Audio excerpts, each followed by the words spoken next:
Hello everyone. Welcome to this tutorial on Python Basics, and this entire tutorial is all about today's numbers and different operators in Python. So we are actually going to talk about numbers and different operators. And we're going to deal with operands and operations, and lots of stuff is going to be there, which is going to be pretty interesting. So let's dive into the agenda of this tutorial. Understanding basic data types in Python. In my previous tutorials, I had briefly counted most of the data types which you'll frequently use in Python, but certainly not all of them.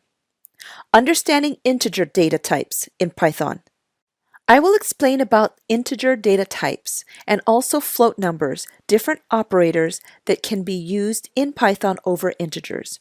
We will walk through different sorts of operators and how do they walk through and behave in certain types of situations with certain types of operands, playing with random operands using different operators. Okay, so having said that, since the bottom line is what sort of agendas we're going to work upon, let's revisit all those basic data types which we need to know for the time being.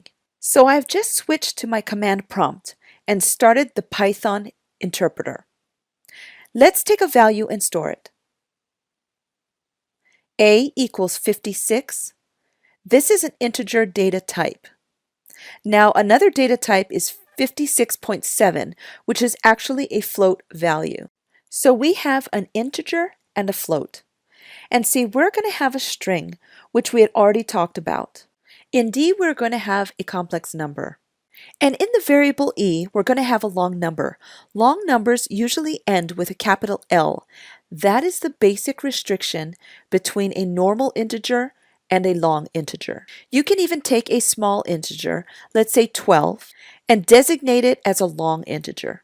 But when we check its type, it's still long. However, if we check the type of a normal integer, which has not been appended and has a long integer is, let's check out the B, which is a float, as we mentioned. Type C is a string, and type D is a complex number. So these are the basic data types which we will deal with right now. And there are actually lots of data types and built-in types in Python that makes it a very great language. But for the time being, we're just going to deal with these 5 types.